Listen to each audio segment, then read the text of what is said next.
What's up, guys? So today we are going to be going over solo aid climbing, right? This is one of the most dangerous forms of climbing you can do. It's very easy to mess up, very easy to get yourself killed. But if you do it right, it can be pretty safe. We're just gonna go over how to do it. I do not take any responsibility if you get hurt doing this. I'm not recommending you go do it. And I'm also not recommending you listen to some random guy on YouTube. So be careful. But I guess we'll get right into it. So the most important part of solo aiding is that you have an absolutely bomber anchor. As long as you have a bomber anchor, chances are you can mess up pretty bad and still survive a nasty fall. But that's only if you have an absolutely bomber anchor. So I'm going to show you how to do that.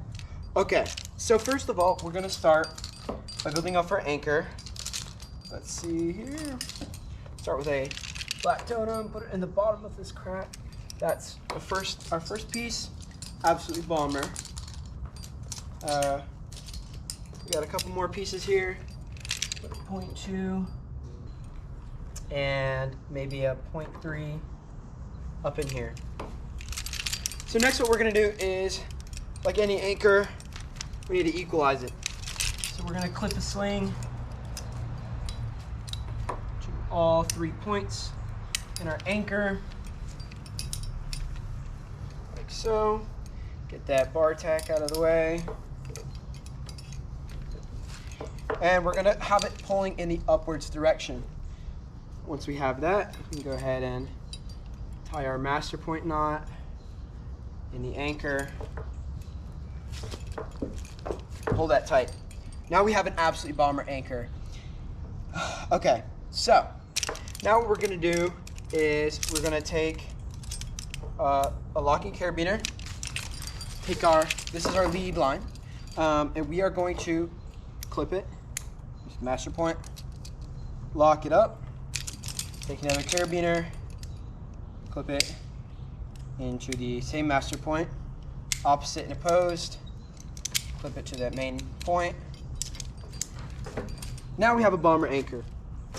So one of the biggest problems in solo aiding is the fact that the belay becomes significantly less dynamic than if you have a belayer. Because if you have a belayer, if you fall, your belayer gets sucked up a little bit and takes out a generous amount of the force. So since we don't have that when we're solo aiding, what we can do to counteract this is we can use what's called a screamer. Now this is a force reducer, pretty much.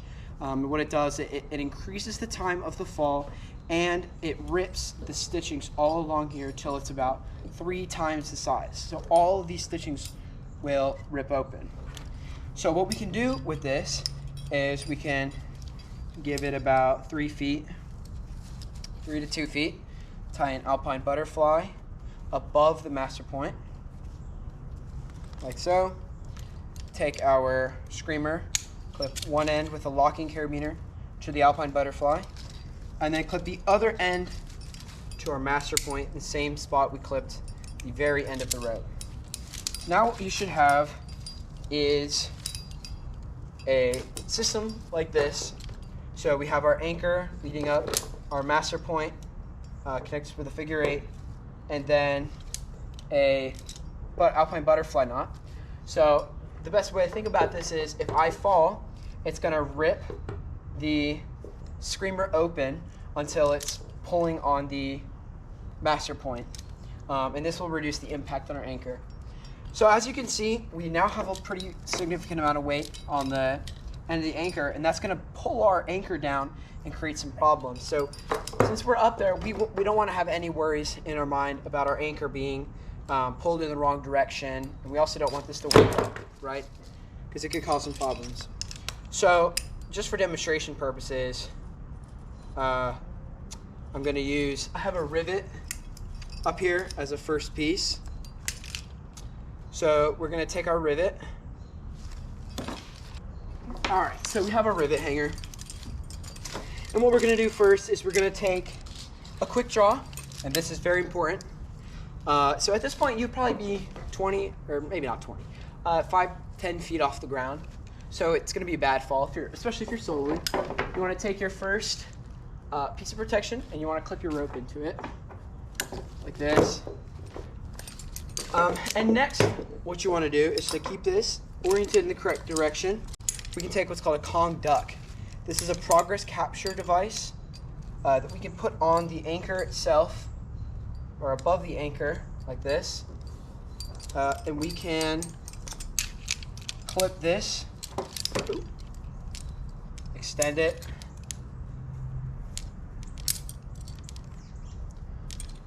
and clip this up here like so, and slide it down.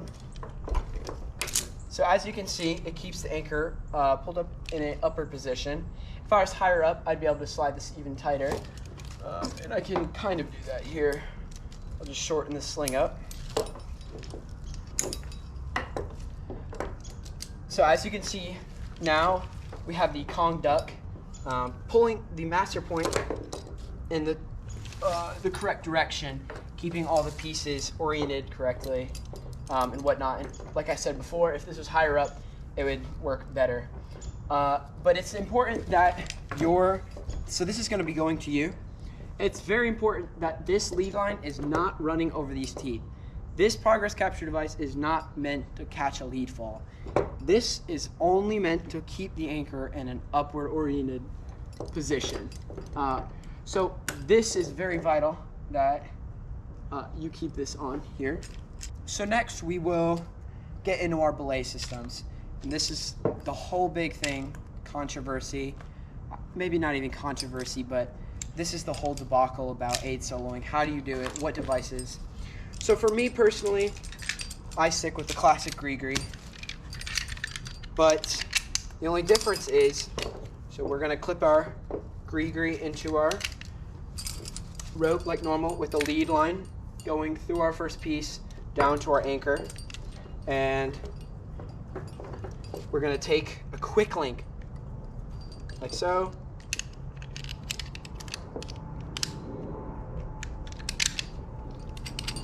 Tighten it down. And as you can see, we're now attached. Just normally, like it's a fixed line. 1 second, there's a plane. Okay, so to keep the gree-gree feeding smoothly, we're gonna take a micro traction. Now, it's important that we remember that the micro traction is a toothed device. So if you fall on this, it will de-sheath your rope in a dynamic situation. So we have to remember that this is not meant to take a fall. It is only meant to create what's called a cache loop. So what we're gonna do here is first we're gonna orient it the right way, like so. Close it. And you should be able to pull the rope through towards the slack end of the gree-gree. Now I'm gonna take the locking carabiner and put this on the same loop under my gree-gree. So now you should have something that looks like this. We have our gree-gree, our slack end coming in and through the carabiner. And this is gonna keep the weight of the rope and pulling it back down. So as you can see, it feeds smoothly. I don't even have to touch it with my hands. This works really well in an aid scenario. I've tried free climbing with this and it doesn't work as well. So next, the most important part and the biggest rule about aid soloing is you always, always, always have to have backup knots. If all else fails, you are connected to the anchor and connected to the rope in some way. So depending on what you're doing and your preference, I like to pull about 10 to 15 feet. The higher up you get, the lesser it matters, because if all else fails and you're 300 feet off the ground and you have 20 feet of slack from you to the gree-gree, if your gree-gree fails and the microtraction fails, you're not going to hit the ground. But if you're closer to the ground and everything fails and you have 20 feet of slack in the system, you might hit the ground. So we're going to tie a simple overhand, take our locking carabiner and clip that in. So now we're attached to the rope in 3 different ways. We have a gree-gree on a quick link. We have our micro traction keeping the cache loop, and you'll pull this through slowly as you climb up. And then below all this, we have our backup knot. So if all else fails, we don't have to worry because we are still attached to the rope in some way. Now the reason I use a quick link for this is I've read stories that in aid solo falls and things like this, carabiners can get loaded sideways and snap. And I know that sounds completely outrageous because it's like, come on, like since when? Like when does a carabiner snap? A locking carabiner, but it has happened, and there are accident reports, and also those reports have been people where their carabiners have snapped and their backup knots have saved them because they were using normal carabiner. So in this situation, we use a quick link because this thing can be loaded pretty much any way, and it is going to be plenty strong enough. Chances are you are not going to be able to break this in any situation. You cannot generate forces high enough to break this in any orientation, even if it is completely cross-loaded. And this is actually way harder to cross-load than a normal carabiner.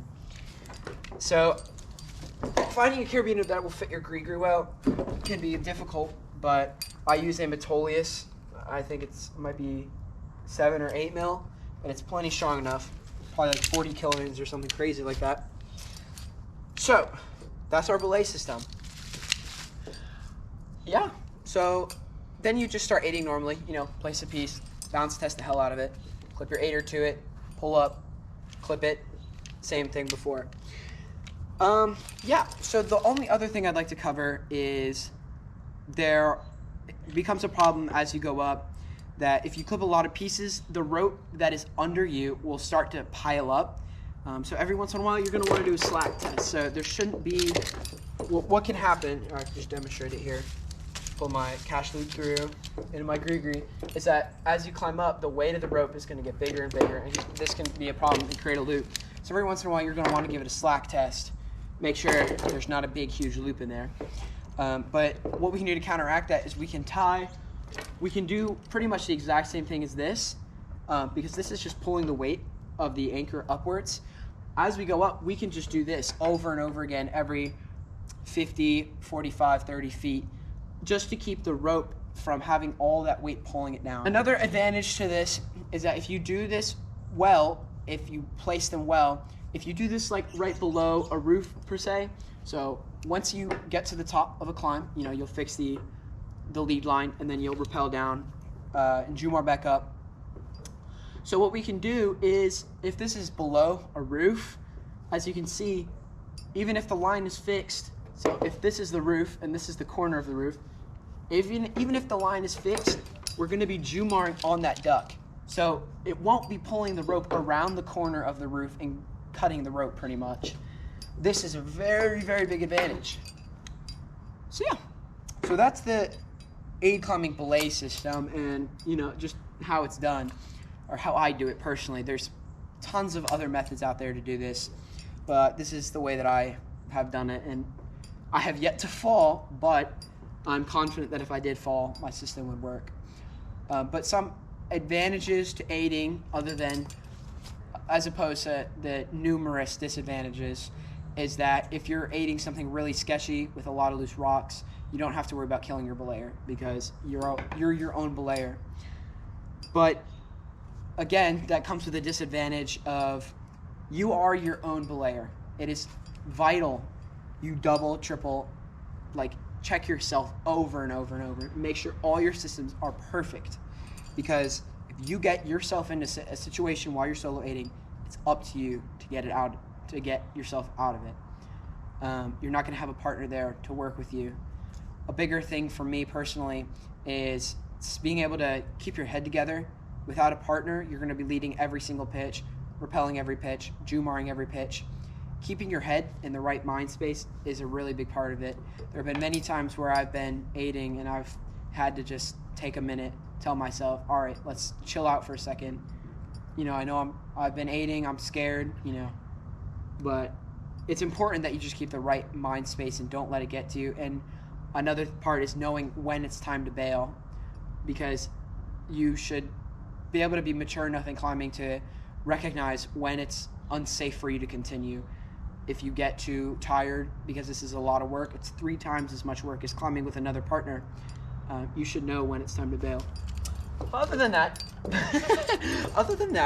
aiding is great. Yeah, so solo aid is great. I've done it a lot. I've done an A3 pitch using this system right here. But yeah, this is great. As you can see, Oh yeah, this is a great example. So as you can see, we are currently loading the screamer. You can see it's starting to buckle and tear a teeny bit there, but it's not loading this. So this is completely dangling, and we are on the anchor. All the pieces are semi-equalized, just for this scenario. And if this were to rip open, it would pull up and activate your screamer. So that's how to solo aid.